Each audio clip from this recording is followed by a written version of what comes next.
Hot and fresh out the kitchen. Something, rolling that body, got every man in here wishing. Okay, welcome back to Skulltax. with DeFi Dave.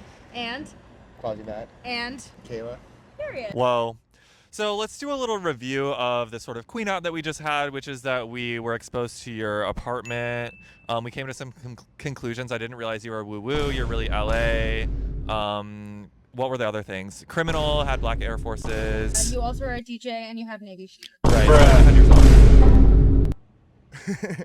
Well, to defend myself. Okay. I didn't know about the navy sheets. I think navy sheets look nice. I think it's like a dark color. They're comfortable. Spoken by any true man. Yeah. The Air Force Ones I got because I didn't have workout shoes, and like I was trying to find workout shoes that. Wait, black Air Forces are your workout shoes? No. Okay. Oh, okay. So this was on April Fools. I like dressed up as DeFi Dave. Yeah. And I had dress shoes on, but I didn't have like workout shoes, and I wanted to go to the gym, and so I had to like go to the Nike store I was gonna try to find new workout shoes because mine were worn out anyway. And when I like went there, they didn't have like the ones I liked, and I was like, I should just get a new pair of shoes anyway. And so I saw these Air Forces, like, you know what, I can like work out in these one day, and I can like wear these out. And so then I just decided to buy them, and I'm like, oh, they're black, like they can go on anything. It's like they're easy. It's true. It is. Yeah. Quasi, do you want to show us your shoes to the camera? See? And I'm sure your options were limited because you said you're a size 13. So like Yeah. that's like where like 12 is the last normal size, and then it starts getting like slim pickings. Exactly. Like they didn't have any What shoes. they say about big shoes? Highly intelligent. Big socks. Big socks. Bruh. Oh. Okay, what else did we discover about you? Oh yeah, your LA lore was a little bit weird because I associate you with like smoking a cigarette inside of a Popeyes, like being degenerate, like drinking alcohol, living in Bushwick, but it seems like we learned that you might be kind of like wholesome and maybe even a health maxer. Yeah. Oh yeah, I'm a huge health maxi. I've been going to the gym lifting weights since I was 13, and even like 4.5 months ago, I got a new trainer, a virtual trainer, just to like get back on track with my diet and my workout routine. Because you know, in this industry, we're always traveling. There's like a lot of going out, a lot of drinking, partying, a lot of drugs, partying, alcohol, A lot of Yeah. grifting. a lot of grifting. clout maxing. Yeah, all of the things of that above. sort. I mean, Yeah, exactly. And so I was like, I want to like get back on track. I want to like teach myself and remind myself how to like actually be healthy again. And so I got this like virtual trainer. I just like learned how to eat right. Basically like max out protein, minimize carbs and fat. You don't have to completely eliminate them, but just like everything in moderation. Like don't eat like a fucking sandwich and cookie every meal. Yeah. And then just like actually like a few different like workouts. And I lost like a fuck ton of weight, and I feel like what I learned most, it's not about like losing weight, but just like adding definition. And like honestly, probably the biggest thing I took from it was like your inputs determine your outputs. And so if you like just do all a few right things and do it over and over again, you're gonna see results over time. And I feel like a lot of times people are just like, oh, I want instant gratification. Like no, this shit takes time. Yeah. And so I feel like really good, honestly. So. Now we know. And there's Hi. Shout out, creatine all over the kitchen. yeah, creatine. So. Shout out Zach Reyna. So this is gonna be my next bit. This is gonna be my next arc. It's gonna be fitness influencer Dave. Oh. Yeah, so like, you know, it's the bear market, you know, we're all struggling. I'm just like, oh, I'm gonna be a fitness influencer now. So I'm waiting till like June when I like maybe lean out a little bit more, and then I'm just gonna like completely change my Twitter profile to be like Wow. trainer. BBL Dave. BBL Dave, yeah. Yeah. It's really great to hear that you're willing to adapt to your grift because I feel like there are a lot of people in crypto who like can't do anything else. Yeah. Oh, thank you. That means a lot. Yeah, because I mean, as much as I love crypto and stablecoins, like we're, you know, adaptive human beings. We evolve. We're beyond just like this like one point in our lives. And like, I mean, LA Dave was very different than Bushwick Dave, which was very different than college Dave, and so on. Got it. So would you say you're a chameleon and you just kind of adopt the persona of whatever your surroundings are? Or do you have an identity? That's a great question. I think it's like a little bit of both. It's like a dance where like I do adapt to my surroundings and like the bits. And I think I said it to the like in the elevator before. It's like I feel like I'm just like the bits around me. I feel like I have no personality sometimes.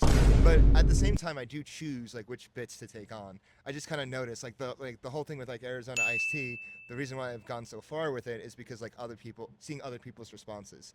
It got to the point where I was like wearing like these Arizona shirt at conferences, and if I didn't wear it, people would get upset.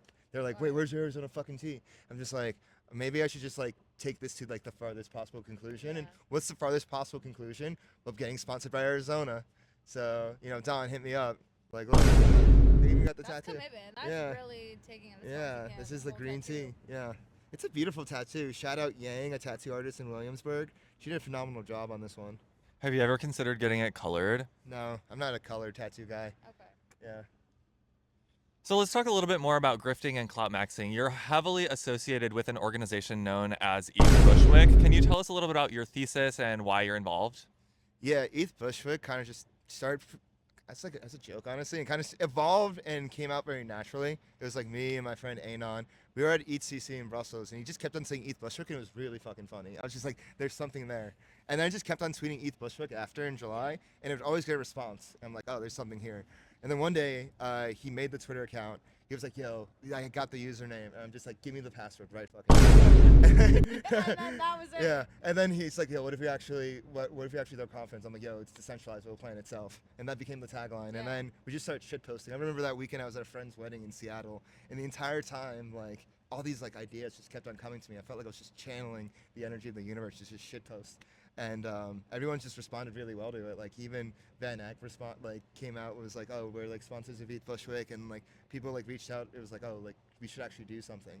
And then I was like, okay, there's something here. There's like a ball of energy, and then like let me see if I can actually organize it into something. And so we're actually gonna plan a conference. I got a group of people together. We were talking to some sponsors, but then that didn't end up like working out. And I was like, I still want to do something. And so I was on the West Coast at the time. My friend's lease was ending in September, and then a place just happened to open up. It was like David Phelps' apartment in Bushwick, and I'm just like, oh, it's a 2-bedroom. Why don't we just like live there and just do shit the entire month? And then we kept shit posting. We got the apartment, and then it was like, let's make events in real life. And then we had my guy Peepo, shout out Peepo, make the flyers. And like people really responded to the flyers, and everyone was so confused. People were like, is it real? Is it not real? Like, what the fuck is going on? And then we just had like 4 events. We had like 2 happy hours, all paid for by sponsors and stuff. I think that's like part of the grift, just like we don't pay for our own drinks. We had like a bodega dinner, also sponsored. We had like Popeyes and shit in the back of bodega, and then we had a party sponsored by Barachain, so at Rash. So it was a very successful month. Wow. Yeah. How do we grift hard like that? You know? Um, Do you have any tips? I just kind of do it. I don't Yeah. have any tips. You just kind of have to have. You can't grift too hard, you know. Yeah. You kind of just have to have the right touch, like a light touch. Yeah. And be responsive to your environment, and like be real. Just like people can like see past something that's like, oh, they're like trying too hard, or like, oh, they're just doing this for the money. But like, no, I'm just doing this because like I think it's fucking funny and cool, and like it's kind of like my art piece in a way. It's like Yeah. our art piece. And the one thing about ETH Bushwick, it's not honestly, yes, I'm like kind of coordinating and delegating the events and stuff, but it's not me creating the content. It's like everyone in the ETH Bushwick community. It's like kind of like how Satoshi and shit. It's like, oh, everyone's Bitcoin. We are all Bitcoin. Well, it's like everyone's ETH Bushwick. Like, I didn't come up with Sigs Inside. I didn't come up with Terrence. It was like all that came from the community, and we just kind of were like an amplifier getting that out. And I think that's like how lore building should be done, which is like a piece I've been working on for like the past fucking 3 days.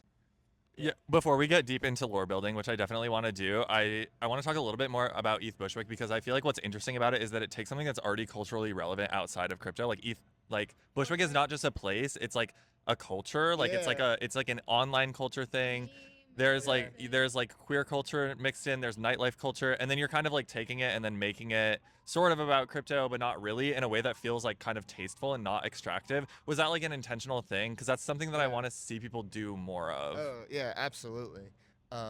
There's definitely like a right balance to be set, and honestly, it has to be more about culture than it is about crypto. Crypto's you kind of like want on the side in a way. You don't want it to be center stage, because if it's like too much about crypto, it just turns people off. But yeah, like all these, speaking of like the different elements that make up ETH Bushwick, like you pointed them all out: nightlife culture, queer culture, Bushwick being a meme online, and then like the early history of Ethereum. Like the first office of Consensus was like right outside the Morgan L, and they brought in like hundreds of Ethereum developers and builders to Brooklyn. And I think that's why New York is really the crypto capital of the world, because of like what Consensus and Joe Lubin and all the early Consensus people did. And so it takes all these elements, and I'm kind of trying to like bring back that energy to Ethereum, because right now I feel like Ethereum's very lost. They forgot how to lore build, and I feel like ETH Bushwick honestly can save Ethereum. Honestly, like I don't see anything else. Like, do you think these fucking base content can save Ethereum? It's gonna. I mean, maybe No. very well. No. Okay, it may do like well for Zora and base, which good for them. Like they can do what they want, but Yeah. I don't think like L2. I don't think L2s are real. I don't think L2s help Ethereum. That's a statement. Yeah. I think it's just like they're just like different chains and stuff. And So I think they should just own it. Just be like, yeah, we're like our own thing, and like. and we hate the rest of y'all, and we want to make money, and we want you to not make any money, and we're And we're competing. trying to Yeah. drop a token and cash out and call it a day. Right. Yeah, I mean, everybody has their grift, right? Exactly. Everyone's got their own grift. Okay, so let's get like really explicitly into kind of the lore building thesis that you have. So you sent us this thing. Is it in draft right now? It's in draft. Yeah. Okay, and it's basically talking about like the difference between lore and marketing and why you think lore is important. So just like go over your thoughts in general. Yeah. Well, lore building is the idea of how can I think about this? Do you think lore can only be made in present, or is it something that's done retrospectively? I think it's both. I think lore takes like things in the present, like actual like material conditions in the present, and also like ideas, like universal truths that people resonate with, and like kind of like puts them together in this like soup of sorts, or like this batter of sorts, and like a lore builder will put it in the oven and it will come out with like a seed. How Yeah. do you feel the current state of crypto marketing and lore building is right now? Because I feel like the sentiment has overall been pretty negative. Yeah, I feel like it's very empty, and I think it's been too over optimized for metrics in this echo chamber that we exist in that don't actually matter and grow the community in the way that it should. It's kind of like we're playing these games to like max out numbers with TVL, or max out numbers with like engagement, or max out numbers with like users that are actually just like bots, or even like or just farmers and shit. And like everyone it just is very hollow, and like you see it in all like the past chains that launched, most of the past chains that launched like in the past year or two. It's like people go in, they farm, and then they get fucked over, and like token launches, TGEs, it drops to 0, insiders dump, and then like everyone just feels empty, and I don't know, it's just like not, I feel like it's not why like a lot of us came here. We did not just come here to like run like the same like farming playbook over and over again. We came here to like actually build culture. At least I came here to like build culture and shit and do something enduring and lasting. And I feel like the state of marketing right now is like, it's not that at all. It's very empty. Marketing at its like, marketing like at its best is like can be empty, and at its worst is extractive right now. Or let me say that again. 3, 2, 1. Marketing like right now at its best is just empty, and at its worst it's extractive. Yeah. I think when I read your piece, like something that stood out to me is that it seems like lore building relies on continuity, and kind of what you were saying is that there was a lack of like narrative continuity because of what you're like, everything is fragmented. There's so many different chains, there's so much going on, and then it's kind of like something goes up and down and then is forgotten, and then something else goes up and down. And if you wanted to like make a narrative, to me, the through line of the industry or of like the community or whatever right now can only be understood if the narrative is actually about grifting and how people grift. And I think that's interesting, but you can't really speak honestly about that, and that's kind of why the real true lore isn't being built. Do you feel like that's true, or would you think of it differently? Wait, can you rephrase that? Like, what do you mean? So, like, do you think it's true that there is actually lore that could be interesting and useful in crypto, but no one wants to talk about it because it basically acknowledges, like, incredibly maybe immoral or even illegal behavior? I'm not sure. Do you? Yes. What do you think that is? Well, I think that, like, if you try to understand like the lore or the narrative of crypto right now, the thing that's actually interesting about how it functions is like how are people rugging, like who like the ecosystem of like the user investor founder trifecta, and how they're grifting each other in various ways. I think that's what's like actually interesting. I think you're absolutely right. And like I didn't even see that because I'm just like too optimistic and positive of a person sometimes. And so Well, I can balance that out. Like someone needs to be, but yeah, you're not, like so. yeah. I mean, like with Ethereum, you can see this kind of like lineage from the early ideas that influenced Ethereum. This idea of like world building, and like instead of like opting out like in Bitcoin, you basically you can build your own world. And then like you can see this line between like the Ethereum launch and then ICOs with like decentralized capital formation. And then like and there's always on-chain activity, but it really like went to another level with DeFi Summer. That was the first time where it felt like it was like widespread, and like primitives that people were going back to over and over were like existed. And then you had NFT. You saw this like line of like people on Ethereum, like using Ethereum and using it what it's meant for. And like the difference with like Bitcoin, the lore builders on Bitcoin are all about just Bitcoin, but the lore builders on Ethereum is more of like a layering. And so you have like Vitalik at like the base layer, and then you have like with DeFi, you have like the DeFi builders like King Warwick, you have like Leshner, Hayden, like the 1.0 DeFi founders, And then you have like the DeFi 2.0 founders like Zeus from Olympus, and like it's all being built on Ethereum. So it's a different type of world building happening on Ethereum. And NFTs too. And it's not just like the builders themselves. It's also like the participants, like DGen Spartan, like who else? Blue Kirby from Wi-Fi. I guess it was before he grifted out and like flamed out and whatever. But yeah, then like NFTs, you had your people, DAOs, you had your people. But it was all like layering built on Ethereum. I think where it stopped is like people expected L2s to be the same thing, but that just wasn't the case. Yeah. It's like the value didn't like go back to Ethereum in the ways it expected, and I feel like everyone was just coping and being like, oh, like it is like a line. And maybe it was like, I'm not technical, maybe like it was just like a mistake in the I mean, this is how the roadmap was supposed to go, and like I don't think they just intended this to be the result. I think they thought it would be like the same layering and effect on Ethereum as like the past applications and Meta's had. Yeah. But L2s just haven't been the same, because with the thing with lore building is like you base like one level of lore building is like you get people's attention. The next level is you get people to like feel something and resonate. And then like at the final level, they like identify with it and they act upon it. Yeah. And I think with L2s, people stopped identifying with Ethereum and started identifying with like the L2s, like, oh, I'm on Arbitrum and stuff. And so like maybe like you can cope and say like, oh, like it still settles, like the proof, blah blah blah. But like I think what we see in practicality and reality is like that's not the case. It's like they're doing stuff on like different L2s. But like all the L2s are great. I think they all like done like great progress and done great work. But like I think for like Ethereum has like suffered, and we can just clearly see that in price, sentiment, and like how people are like feeling right now in Ethereum land. Well, I think it's hard to get mass market adoption when now, like you said, attention is so fragmented and there's like 5 billion L2s. And now the regular crypto consumer who's not in crypto and has 12 hours of screen time a day has no idea what's going on unless you're literally on crypto Twitter every single minute to see the pop and dump. So I think there was this weird obsession of like, oh, we need to abstract, we need to have better UX, we need to have better experiences, to the point where now no one it doesn't fix the problem. No, it doesn't it's fix like a any band-aid problem. over the problem. Now no one really knows what's happening. Like I have friends who are not in crypto and they're like, what are these tokens? What are these chains? Like they can't keep up, you know? Yeah, exactly. And like, if I had to give a definition of lore building, it's basically taking ideas, whether they're like channeled like truths from the universe, or like they're things happening like in the present moment and in this material reality, and like turning them into stories that people relate to, and eventually like if you tell a good enough story, they like identify with it and like contribute to. So do you think the solution to the lore building problem is in what is actually happening, or is it in how it's being narrativized retroactively? Like, is it that we need a voice that can talk about these things correctly, or that the things that are happening are not sufficient for lore to be built? I think that right now, I think that there are ways to fix it. Like,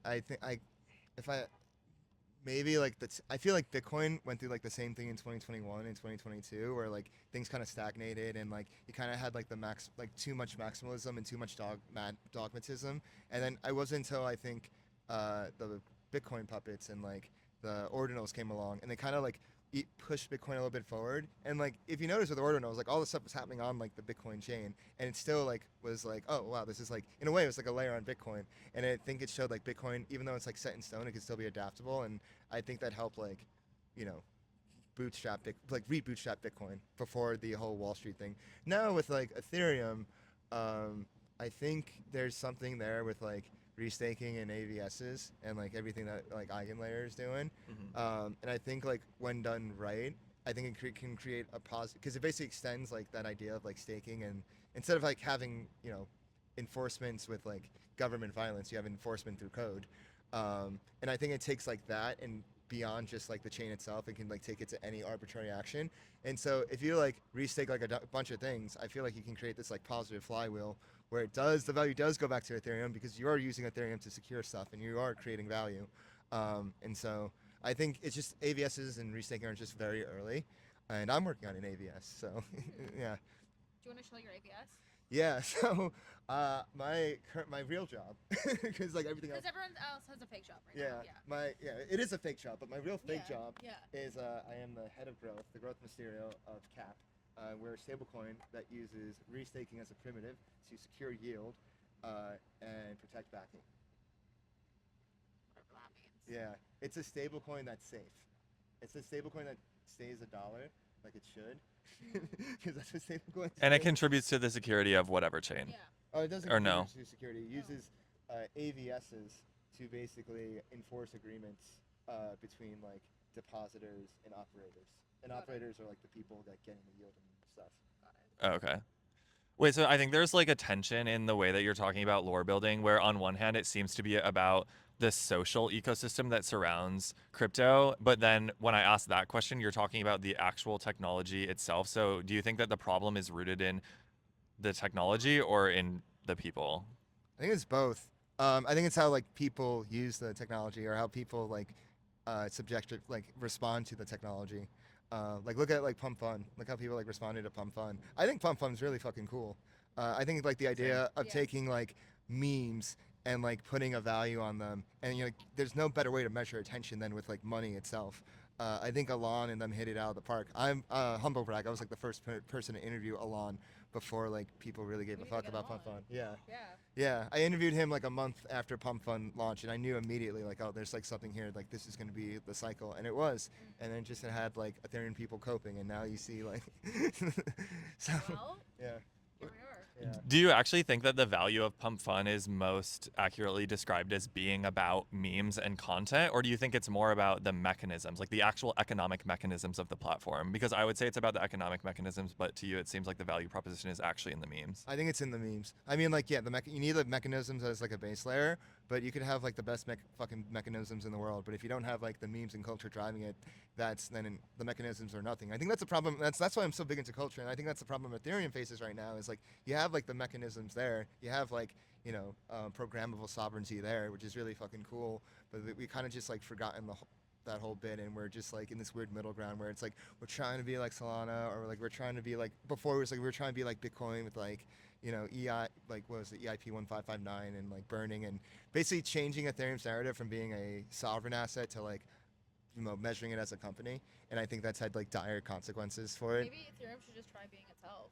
Yeah, Ethereum should just be itself. Just go back to its roots. I think that's what I'm trying to say. Go back to its roots and like have like I think the big thing for me and like the way I like describe lore building, you're doing it right when people have like a twinkle in their eye, and I feel like everybody's attention to crypto, like pre 2022 had a twinkle in their eye. They're Yeah. like they're inspired by the technology of Bitcoin and Yeah. Ethereum in different ways. And then like there's been like a break since 2022 because like a lot of new entrants, they came in through like the Solana ecosystem just to like trade meme coins, and that's not inherently bad or good, but they are not like the same type of people that came in with a twinkle in their eye for Yeah. the tech. They came to trade, which is like fine. This is just the reality of like what it is. But if we want to like return to tradition, it's kind of like we have to like do a little bit more soul searching. Yeah. When you talk about the twinkle in the eye thing, to me it kind of seems like the people who have that are likely like somewhat politically motivated, or at least aligned with like what decentralized technology wants to accomplish politically. Do you think that's true, or do you think there's more to it? I think that's true to an extent. I guess like yeah, I think what this technology comes down to is just individual freedom and like individual agency, like being like, oh, like I can I like not your keys, not your coins, all that fun stuff. But I don't know, it's interesting because like we say we're about all this stuff, but like look at the technology we use every day, like our iPhones and like all our like random shit. Like that's like not that's shared and that's like top down. It's kind of like a weird paradox that like we're like all about decentralization when like most of the tech that we use every day is like quite centralized. So Yeah. you know what I mean? Do you think we'll ever truly achieve decentralization? I think Bitcoin has. Bitcoin's probably the closest thing to it, and it's on a spectrum. Like you have like Bitcoin, and then you have Ethereum, and then like you have like primitives like Uniswap, V2, and whatnot. Yeah. But at the end of the day, like decentralization is kind of a myth because you just need like you still need coordination between groups of people. At the end, like the real Yeah. layer zero is people, and people like make the decisions on like how to like move forward. Do you think this current administration is going to push forward crypto or set it back?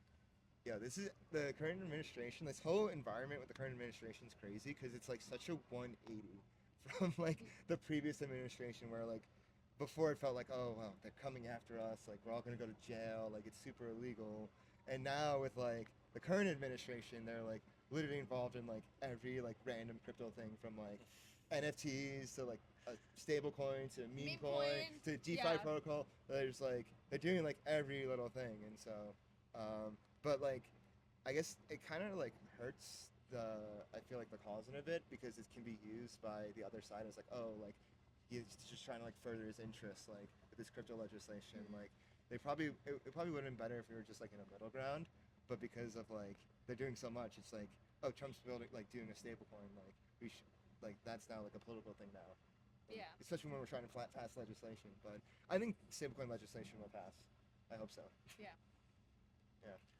Do you feel like the lore building was better last cycle? Well, actually, okay, let me give you a theory and then see if you agree with it, which I feel like is what I have been doing. Yeah. So it seems like last cycle people were talking about coordination problems through DAOs, and then also people were purportedly interested in art that could happen on chain, and these are like all pretty like pro social, like pro collaboration type vibes, and then Yeah. the narrative of the most recent cycle was more overtly financial in the sense that people are competing against each other, and this is kind of like the whole narrative shifted from collaboration to competition.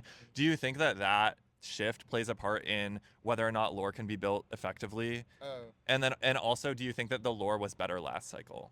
I think the lore was definitely better last cycle. I think we had the pendulums last cycle. Everything felt like very like was. You have the spectrum basically between like builder like missionaries and mercenaries, and missionaries are like the builders, and they were like I think they were center stage last cycle. They were like the people like in the DAOs doing like NFTs and like cooperating with each other. This cycle was like more about the mercenaries and people like trading and like or like people launching meme coins and then sniping and all that stuff. And the pendulum really swung in one direction. I feel like the lore was definitely better last cycle because I think building is just like a better story than just because because the story can like last longer and you can like build up to make it bigger and grander. With like the story with like this cycle when it's like 2 PvP, the story just gets cut off short and it's just like he like grifted and just like bounced with like a bunch of money. Like, oh, I haven't heard that fucking story before. It's way cooler like to tell a story of like people actually like building new shit and trying new things. And yeah, most of the shit didn't work out, but hell, at least we fucking tried. So it sounds like we need more artists back in the space. We need more artists, we need more dreamers, we need more people that actually care and like that just don't, you know, that actually like want to do cool shit for the bit. Yeah. Like you guys. Like us. T. Right. Yeah. If someone wants to, if they fuck with the vision and they really want to like be in the lore building war, what is like the best thing that like a scroll tax listener could do to be a lore builder?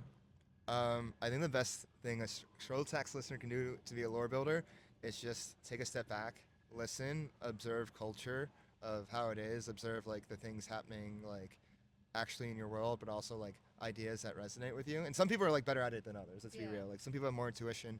And then like if they like don't be afraid to create, don't be afraid to put yourself out there. Yeah. And if you see something that like resonates with you, you're probably not the only one that it resonates with. And just like go out and just do shit. Like you can just do things. Like my name on Instagram has been Dave doing things for over 10 years, and now everyone's saying you can just do things. I've been fucking doing things for so long.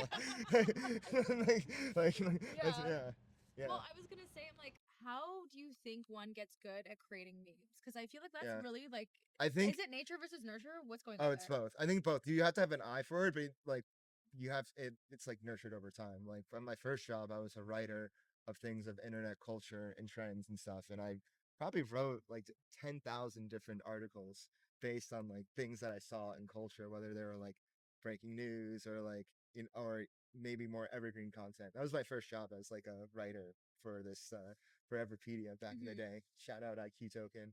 Um, because it was encyclopedia turned blockchain encyclopedia. Long story for another day.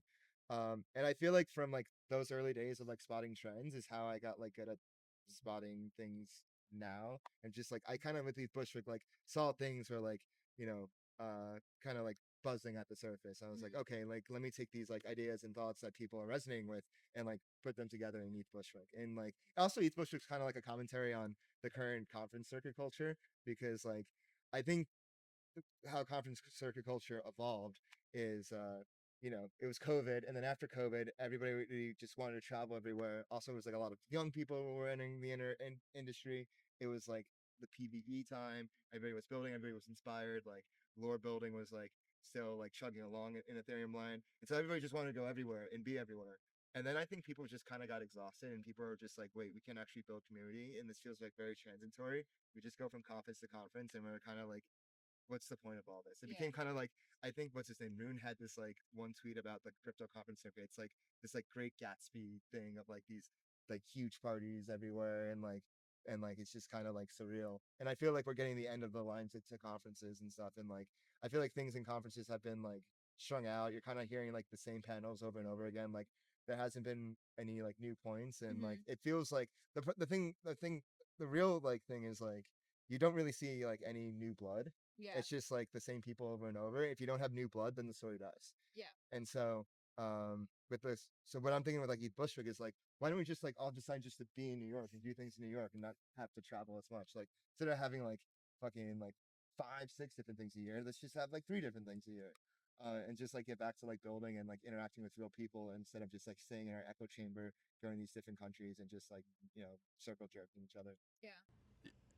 Yeah, I feel like the being in the echo chamber thing is like really important to me because I encounter people in crypto who literally cannot talk about anything else, and their social circle does not involve anyone else. And I feel like the best thing, like in order for you to create lore, you have to have context. You have to marry crypto to society at large, or whatever you're doing. You have to have other interests, and you have to like combine them together. So I really want to see people like just being fucking normal and like. Please expand your friend groups, your circles. Yeah, I've been saying this for a while too. Sorry, I have to add on another point about people not being integrated with external, like normal folk who don't know anything about crypto. I think that's like incredibly beneficial. Oh yeah. Or I see a lot of crypto companies as like a TikToker who they're always like, well, TikTok doesn't work, people don't get it. TikTok is stupid, it's dumb, and it's like, no, that's actually where the mass audience is, and if you can't, You're dumb, actually. You're missing the whole point. No, absolutely. And I think that also comes just from like a lack of like being integrated with that side of the culture and understanding what like people truly want and understand, because the sentiment there to me is very negative, and people are like, this is a scam, this is stupid, look what happened with FTX, and like that consciousness over there, they still don't know what the hell we're up over here. I think people forget that other people are like living their own lives, and then when they see crypto, they just like they have like their own assumptions and stuff, and then they go on. They're not like obsessed with this culture. But I feel like pretty like lucky to have like lived a life before crypto, you know, and to have like context about different things. And I haven't just existed in this bubble. Like I've been a part of like different, I guess, like scenes, communities, cities, and cities. Shout out LA. LA lover over here. I miss you, Venice. I miss you, Santa Monica. Are there any people you find particularly inspirational when you're creating memes, or you look to who you think they're really good memers? That's a great question. I mean, probably one of my biggest influencers, and one of my biggest influences is Terrence McKenna. Yes, his name's Terrence. King. Do you wanna show him? Oh. So he was this. This is Terrence. Terrence is here. Terrence is here. You know, this is Terrence. Yeah.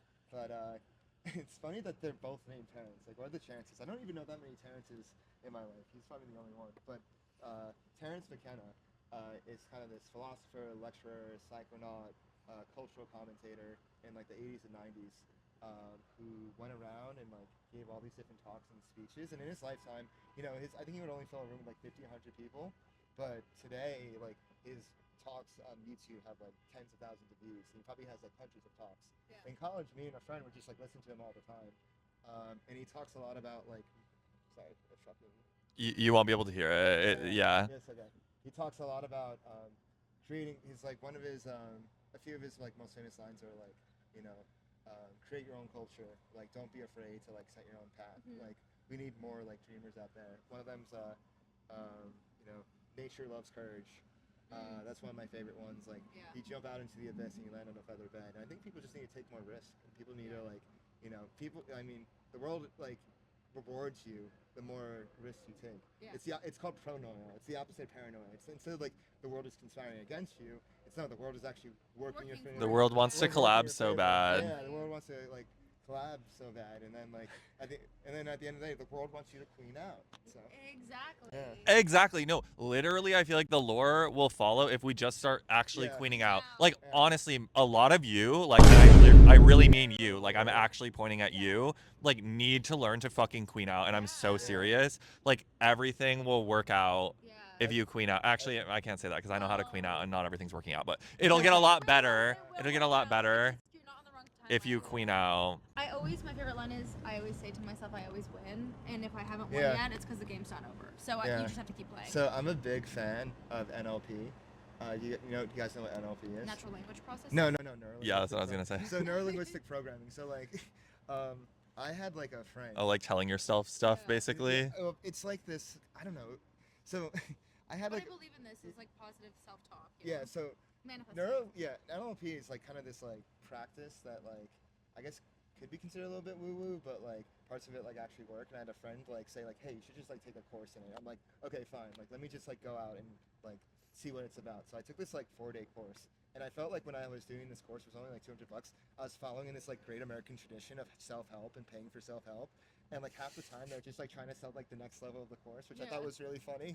I was like, oh, this is really. It's inspiring in a way. Yeah. Like they're grifting This like was, like, the crazy. OG grift. Exactly. This is like the OG We grift. need to be taking Yeah, notes from the but- psychics, the tarot readers, Yeah, the yeah, MLM people. But one of the like the things I took away the most is like this concept of reframing and reframing situations that you're in and reframing reality itself. And instead of like saying like, oh, this thing happened to me, it's like, no, this thing happened for me. Like Yeah. for example, last year I like when I was out on the West Coast, I was skateboarding and I fell and broke my wrist because 30-year-olds shouldn't be skateboarding. And so and I'm just like, oh no, like fuck, I like can't go to the gym, I like fractured my wrist. But I was like, okay, like let me take a step back, like how can I reframe this, like what else can I like, this happened to me, like what is like, how does the universe want me to slow down? And you know what I did? I ended up like taking like a meditation course. Transcendental meditation course. It was also like 4 days. And like I always like wanted to meditate, and I did meditate a bit in college. But like I can't fucking sit still because I have ADHD like every other person in crypto. But I was like, you know what? If I'm gonna meditate, let me do it right. Took this like 4-day course, got like my mantra, and I've been like doing it consistently ever since July. And it's like really been grounding. I did it at the same time as I started Eat Bushwick. And I feel like a lot of my like ideas came because I was meditating. And it's very chill. I only do it like 20 minutes a day. It's not like, oh, you have to like sit still and like be frozen and have no thoughts. It's like, no, if you have like a scratch, you can scratch. If you like feel like open your eyes, you can. Like I feel like you just gotta close. People need to just close their eyes and listen instead of like forcing doing things. Yeah, I agree. I actually had a meditative experience when I was out of the club a couple weekends ago. Oh, what was Like, it? Yeah. Actually, I had a whole list of notes. I don't know what it was, but I think we were at the Hollow. Oh, Hollow. Yeah, Hollow. Yeah, we were listening to We love. some house music. But I feel like because I'm in that environment, I don't really love always the music that they're playing. And I was able to tune it out, and I just like was able to literally become aware of every single thought I was having, and I was writing them down. Yeah. And I got so many great ideas for scroll tags. You're listening to the universe. Yeah, You're letting exactly. channeling those ideas. Exactly. Yeah. I hate to be really a big cornball, but who's the producer guy that everyone talks about, the creative act? Rick Rubin. Rick Rubin says we are channels for the divine, and so when you get an idea, it is like your responsibility to bring that to the universe because it is telling you like it's ready to be brought to the universe. And so also I think it's really funny, like Michael Jackson, he also believed anytime he would get the idea for a song, he had to immediately record it because he believed God would give the idea to Prince if he didn't do it. Yeah. Rick Rubin taught me transcendental meditation. Really? No, that's Mac Miller lyric. Well, I apparently need to get up on this like meditation wave. Yeah. I used to be really good at meditation. Yeah. But then I stopped because I couldn't find a place that I was to go. It's just the muscle. And actually like one thing I've realized is like one thing I'm really big into is just like teaching yourself things and like paying for like further education. Yeah. I feel like you see this in this interview. I've talked about like, oh, I like went to this like one course in like NLP, this other course in meditation, this other thing, and like I'm paying for a trainer and stuff. Like I feel like people should spend their money more on teaching themselves than like just like going out. Yeah, I agree. Yeah, it's like a balance. A You can still go- lifelong journey. Yeah, we're all eternal students in this fucking timeline. So yeah. Period. Yeah, can I read the definition of lore building? Because I feel like I haven't like said it. Yeah. Yeah. Okay, well, Let's- so what's the definition of lore building? And you Yeah. can answer. Okay. Okay, so DeFi Dave, what is the official definition of lore building? Yes. The definition. Okay. This is the definition of lore building. Lore building is the act of cultivating a living narrative that observes issues that are relevant and pressing in the present moment and channels memes that are universally resonant and enduring. With this information, lore builders transmute them into a story that people can identify with and act upon to co-create. The best lore builders do not actually tell stories, they create the playing field for others to tell the story, to create the story with them. That's like the main crux I'm trying to get across with lore building. It's like I'm not like forcing upon somebody. It's more so I'm inviting people to come in and creating this environment that's friendly for the story to be co-created. So that's lore building. Real. Yeah. Okay, anything else? It's like dark AF now, I feel like. We like are ready to go to Bossa Nova. Already. Yeah, Yeah. we kind of did that. Time to go to Maria Hernandez. Yeah. When in Bushwick. When in Bushwick. This makes me so happy to be in New York every time I see a skyline. Oh my god. Whoa. Thank you, Bushwick. Yeah. Thank you, God. Thank you, Bushwick. Thank you, Universe, for bringing us here together today. Yeah. Thank you, Scrotax. Thank you, Quasi. Thank you, Kayla. You guys are fucking awesome. I love cleaning out. I think I'm gonna incorporate cleaning out in just like my daily life. Oh yeah, absolutely. I mean, you were already Yeah. doing it. You I just was now doing you it, just yeah. have a word Yeah. for it. Yeah. You can be a little bit more conscious about it. Ask yourself, am I queening right now? Is this conducive to a queening environment? Yeah. Are these people also queening? Like, we all need to be asking Yeah. ourselves these questions. You guys are creating culture. You guys are like articulating terms. I mean, that's what we're both doing, whether it's like with cleaning out or lore building. Oh, like, these things I are love like, defining a word. Yeah, like we're Quasi's pointing. so good at it. Yeah, though. like we're like honestly like creating reality. Yeah. We're like Shaping it. shaping reality.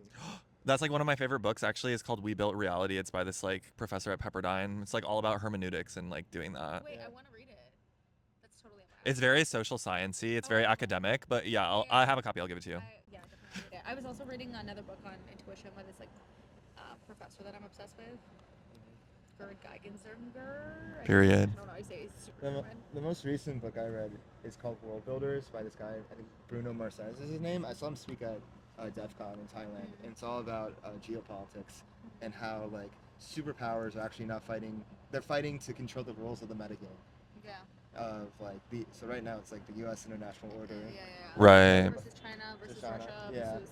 Everyone's fixated on violence, but like most of the powerful and harmful things that happen are actually completely non-violent. They're rhetorical. Yeah. Yeah. T.